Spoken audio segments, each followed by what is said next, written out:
Continuamos aquí en Mañana Federal.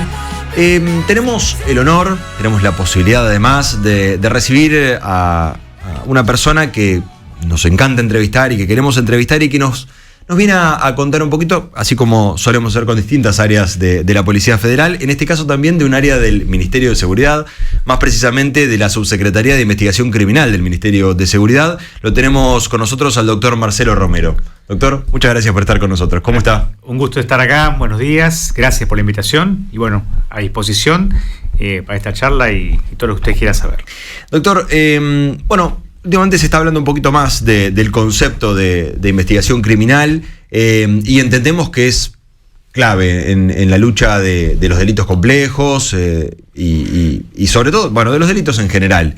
Pero si tuviéramos como que precisar, digamos, cuál es el lineamiento o la línea de trabajo, digamos, respecto del Ministerio de Seguridad, respecto de la investigación criminal, ¿cuál sería? Bien, tengamos en cuenta que el Ministerio tiene muchas funciones, desde la inteligencia criminal, la prevención, la represión, la mitigación, la investigación y también a partir de esta gestión el trabajo en la ejecución penal, ¿no? En las cárceles con la incorporación del Servicio Penitenciario Federal a la órbita de seguridad. La investigación es una etapa fundamental dentro del sistema penal, dentro del proceso penal en particular, y es el Ministerio de Seguridad con sus fuerzas federales quienes debemos trabajar en forma coordinada con los magistrados judiciales, jueces y fiscales, ahora seguramente muchos más con los fiscales que van a ser los encargados de la investigación criminal, atento a la instauración del sistema acusatorio en todo el país. El Ministerio de Seguridad justamente lo que intenta hacer, lo que trata de hacer y lo que debe hacer es ser un facilitador para el magistrado judicial en la investigación. Nosotros no investigamos autónomamente, como tampoco lo hacen las fuerzas federales ni las fuerzas policiales.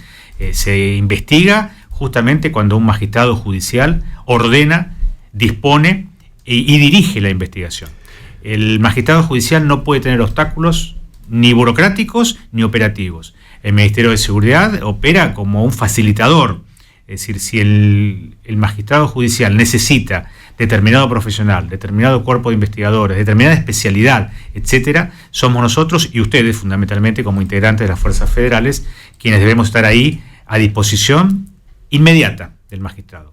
Y usted bien decía que el crimen organizado, o sea, el crimen, los delitos federales, que somos los que fundamentalmente trabajamos, muta permanentemente. Muta para peor, porque se tecnifica, se diversifica. Hoy en día tenemos el concepto de industria criminal o de empresa criminal, aunque parezca un contrasentido, porque la industria y la empresa son actividades lícitas.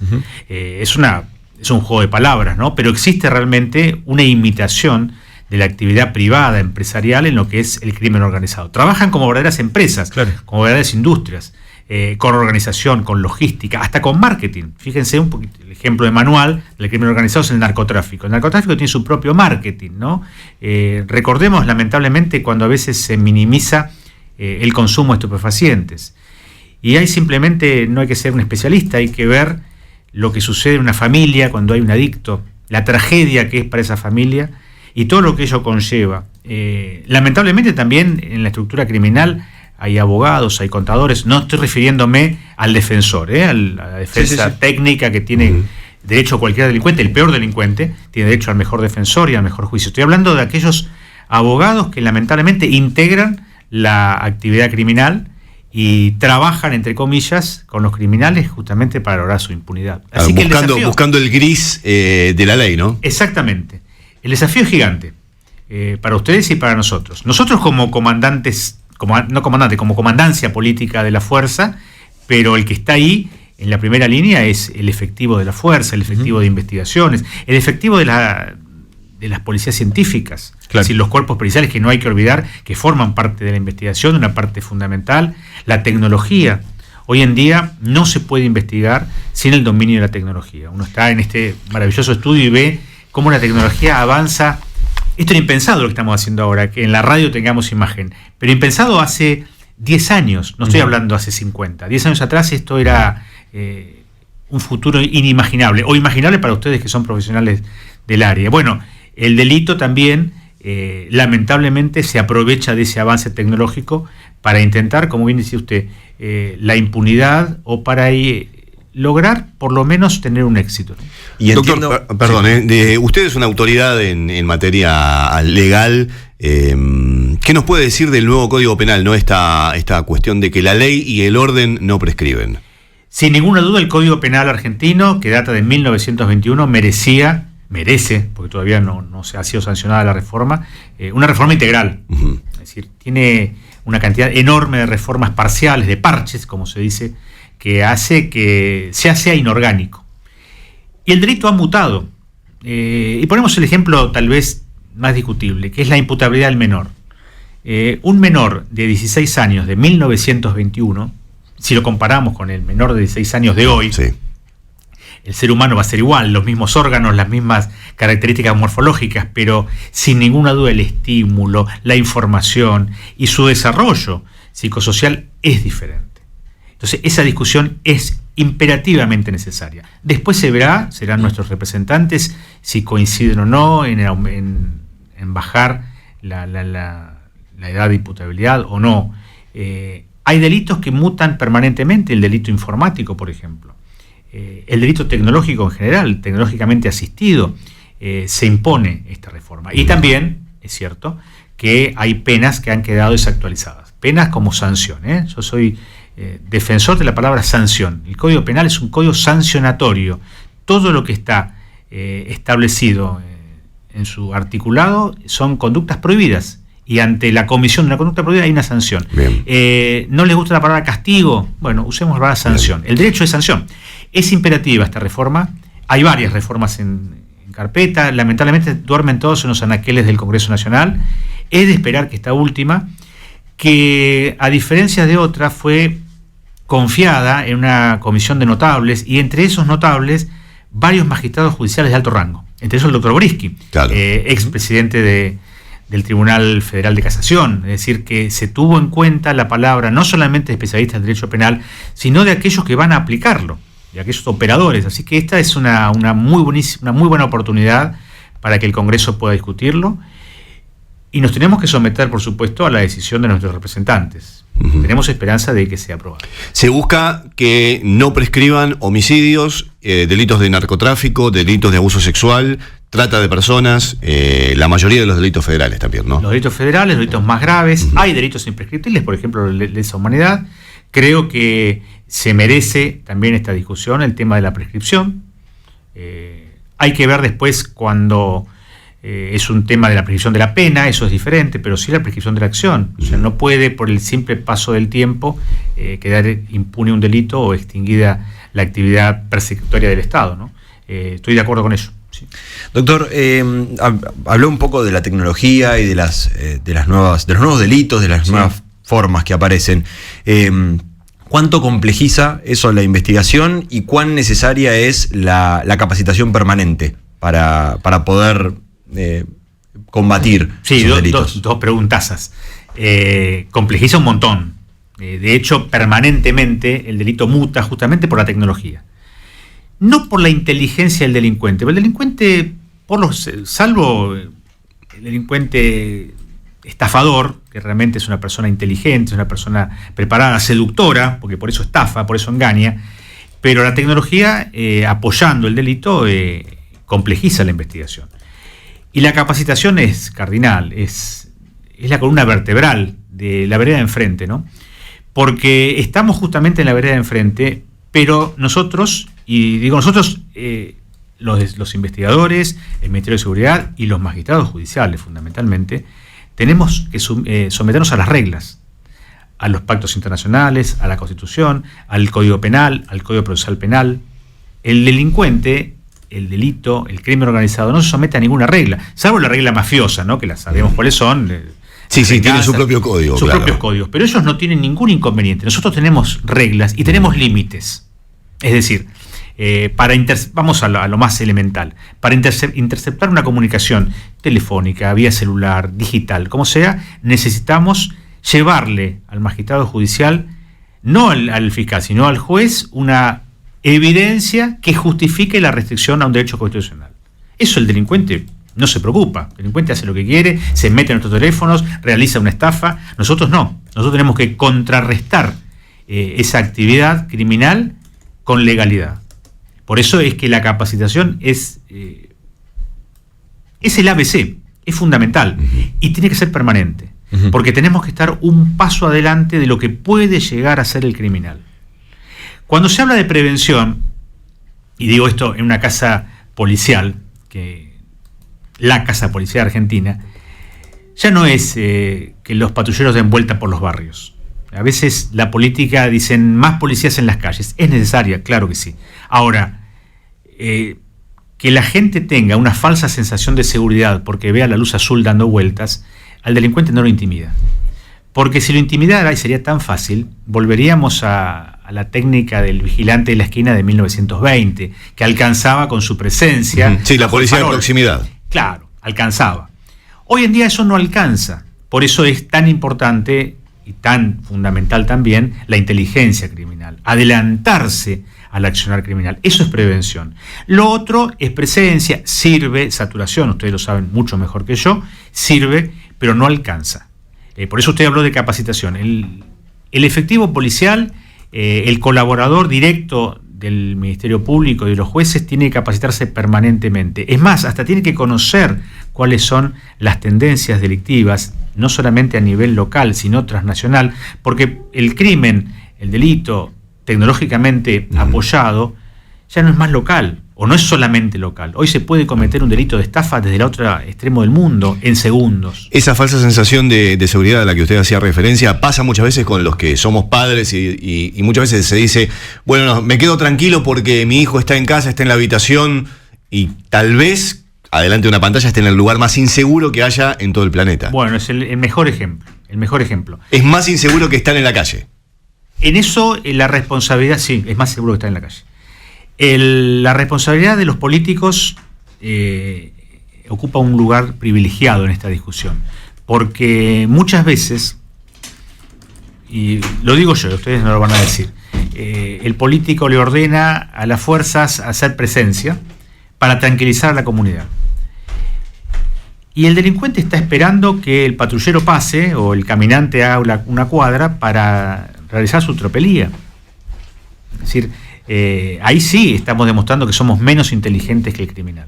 El criminal tiene un talón de Aquiles, que es su soberbia.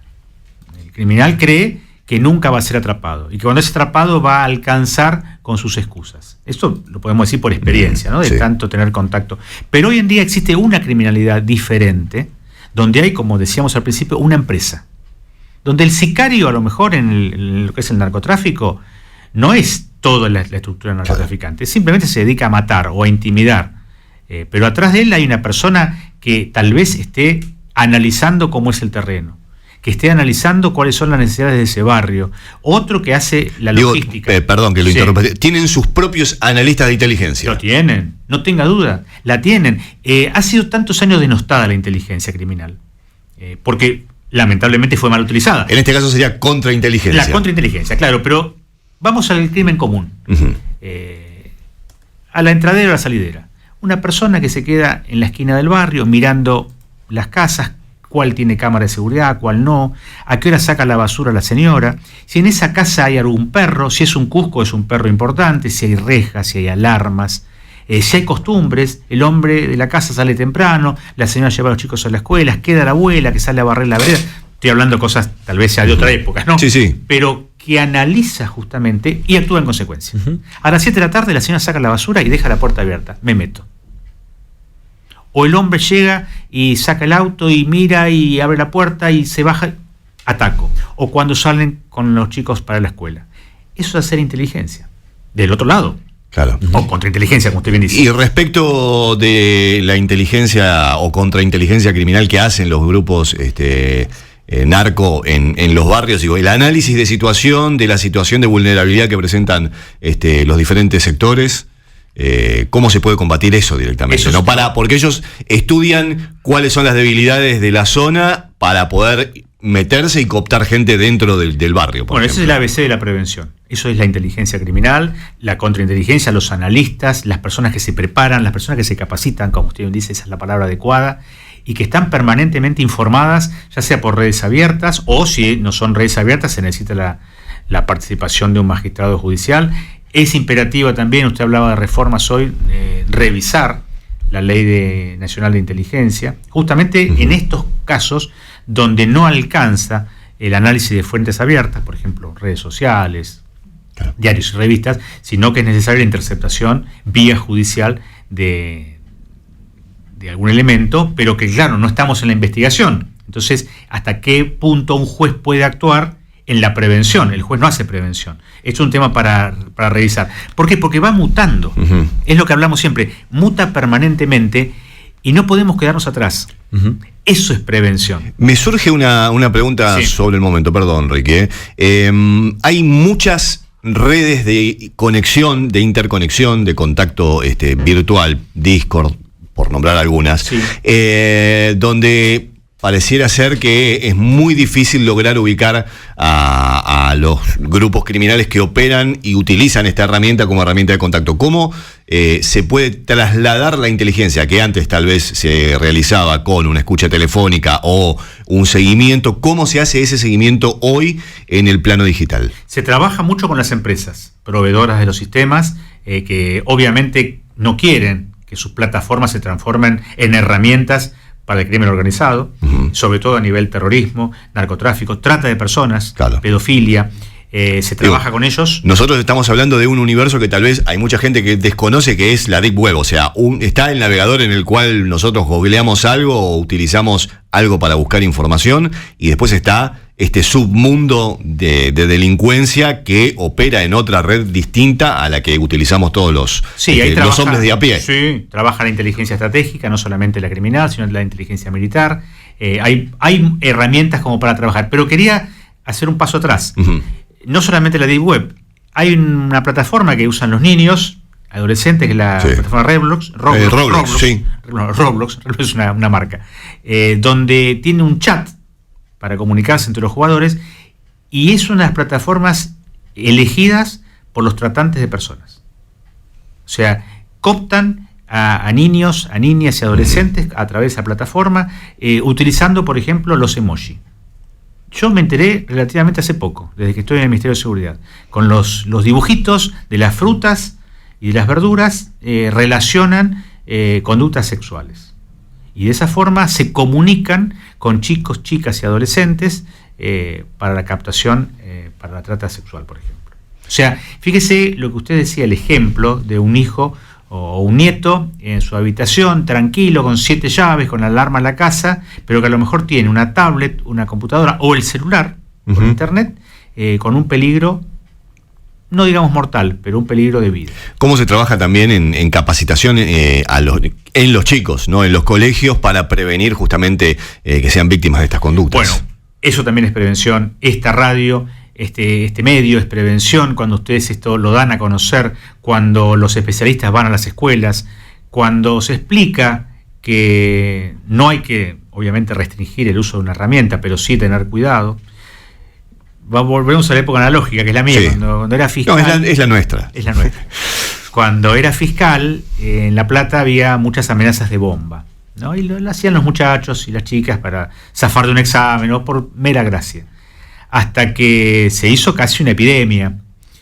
Y recuerdo que con el superintendente de bomberos provincial recorrimos las escuelas y el superintendente explicaba todo lo que traía aparejada una falsa denuncia de una bomba, que tenía que ir no solamente la brigada antibomba, sino que había todo un dispositivo, un protocolo de emergencias, los hospitales se ponían en guardia, se preveían cortes en las calles para evitar, mejor dicho, para facilitar el tránsito de ambulancias si había una tragedia, etcétera, etcétera.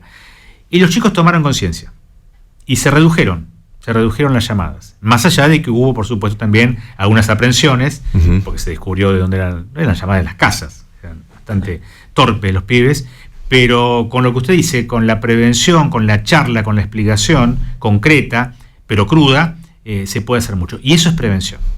A veces no es políticamente redituable, ¿no? La gente quiere ver el policía en la calle porque el político lo dice. Yo insisto en esto una y otra vez, y soy reiterativo, porque no podemos engañar a la comunidad, porque después la comunidad ve el patrullero pero nos roban más que antes. Entonces dicen cómo la policía está metida, la zona liberada. ¿Se imaginan que la zona liberada es un cuadro de situación donde van, como en las películas de la Segunda Guerra, que cambian los barquitos? No, es que el delincuente sabe, porque, por ejemplo, ustedes recordarán cuando fueron las cuadrículas a nivel provincial. En La Plata, en el Teatro Argentino de La Plata, se presentó el sistema de cuadrículas con televisión abierta. O sea que le estábamos dando al delincuente todas las herramientas para que hagan la inteligencia. Todas las herramientas para que hagan justamente lo que tienen que hacer, o lo que ellos hacen. O por las radios de FM se decía el tránsito, pero avisaba los puntos fijos de control. Claro. O sea, o cuando presentan un patrullero lo mostraban de todos los ángulos y mostraban dónde estaban las camaritas o cuáles eran. Le faltaba decir cuál es la frecuencia de la radio. Esto pasó hasta hace poco. Es decir, en materia de seguridad y en materia de defensa son dos carteras donde el marketing tiene que ser posterior. A lo sumo podemos presentar justamente como hacen las fuerzas cuando hay un secuestro de cargamento, o hay un detenido, cuando hay una casa que ya ha sido allanada y cuando no hay nada más que extraer para información del expediente, pero no antes. Doctor, sabe que escuchándolos en las preguntas que le hacía Edgardo, más una reflexión que una pregunta lo que viene. Sí. Estamos hablando de una complejidad, inusitada prácticamente, de los delitos y de la multiplicidad y de la variedad y la velocidad además en la que avanzan. Entonces, la pregunta, o en realidad la reflexión, tiene que ver con qué trabajo conjunto se necesita, ¿no? A nivel provincial, a nivel nacional, incluso transnacional, con otros gobiernos, porque realmente estamos en un momento difícil en ese sentido. No hay ninguna otra forma que trabajar interagencialmente. Y usted citó las provincias. Y yo pongo dos ejemplos. Primero, el positivo, Santa Fe. Santa Fe se trabaja mancomunadamente, fuerzas federales, fuerzas provinciales, Ministerio Público Provincial, Justicia Federal, Ministerio Público Federal. Independientemente de las posiciones políticas, no es del mismo partido, el mismo espacio, como se dice ahora, el gobierno. Sin embargo, más allá de las diferencias, se pudo lograr. En Provincia de Buenos Aires hasta el momento no se ha logrado, más allá de que se trabaja a nivel municipal, con el plan 90-10, pero qué útil sería que los gobernadores, ante una cuestión de inseguridad, se sinceren. Eso no va a perjudicar su visión, al contrario, les va a dar una mejor visión ante el electorado. Bueno, necesitamos la ayuda federal para esto y esto. ¿Cómo podemos trabajar juntos? Y después que se repartan los méritos o las glorias. Pero evidentemente en la actividad ejecutiva hay egocentrismos a veces que son perniciosos. Y lo que usted decía, el crimen organizado lo analiza y lo ve. Dice, acá tenemos una vía porque el gobernador o la gobernadora no está de acuerdo con el presidente o se pelea con la ministra de Seguridad o con el ministro de Seguridad, discuten en los medios y ahí hay caldo de cultivo. Esto no es nuevo, esto es de Martín Fierro. Sí, claro.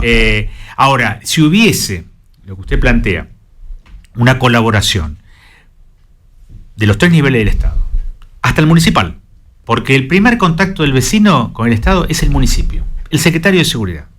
Yo no digo que el secretario de Seguridad municipal, que no tiene una fuerza policial armada a sus órdenes, pero que sí conoce o debe conocer cuáles son las zonas calientes, dónde se vende droga, dónde hay autopartes, porque eso lo sabe el vecino. Lo sabe el vecino. Y el vecino sabe quién es el ladrón, quién es el narco, aunque sea en una escala menor. El secretario de Seguridad tendría que participar, en mi opinión, el secretario municipal, en un gabinete ampliado con el ministro de Seguridad Provincial. No que esté permanentemente, pero hoy en día, con la tecnología que hablábamos, ¿cómo uno va a poder tener una reunión mensual vía Zoom? Como se hace la reunión del Consejo Federal de Seguridad. Por ejemplo. Es decir, ¿cómo está la situación en 3 de febrero? ¿Cómo está en La Plata? ¿Cómo está en Quequén? Porque obviamente que, hablando de Provincia de Buenos Aires, ¿no? Las situaciones delincuenciales no son iguales en las zonas urbanas, en las zonas suburbanas, en las zonas rurales. El gobierno provincial, sin ninguna duda, tiene que estar en contacto permanente con las fuerzas federales y con el Ministerio de Seguridad. Y también con nuestros países limítrofes, con los sistemas de inteligencia. A nivel nacional se está logrando. La ministra Bullrich, y ustedes lo saben bien, permanentemente trabaja para que haya coordinación, colaboración y trabajo conjunto con con los países vecinos, con su sistema de inteligencia, con sus fuerzas policiales. Afortunadamente, si no estaría trabajando en este lugar. Esta es una gestión que respeta al uniformado, que aprendemos de ustedes, los escuchamos. Después, obviamente, si hay que tomar decisiones, se toman decisiones ejecutivas, pero no se puede trabajar en seguridad con prejuicios en contra de los uniformes. Usted dice, bueno, doctor, pero eso es una perogrullada. Bueno, pero lamentablemente hasta no hace mucho hubo ministros y funcionarios con prejuicios contra el uniformado. Entonces, claro, el delincuente dice, esta es la nuestra. Este es el campo más propicio para hacer nuestras tropelías. Claro, parece mentira, ¿no?, que todavía tengamos estas cuestiones sin resolver. Tal vez haya que algún día resolverlas. Es decir, bueno, nuestra historia pasada, reciente, estoy hablando de la dictadura militar, ya esas personas no están, o están fallecidas o están presas, o no tienen la más mínima injerencia en lo que es la seguridad y la defensa. Todos nuestros oficiales y nuestros generales y nuestros comandantes son personas formadas en la democracia. Es más, tienen 50 años. Yo tengo 62. Es más, yo soy más grande que todos los generales de todas las fuerzas.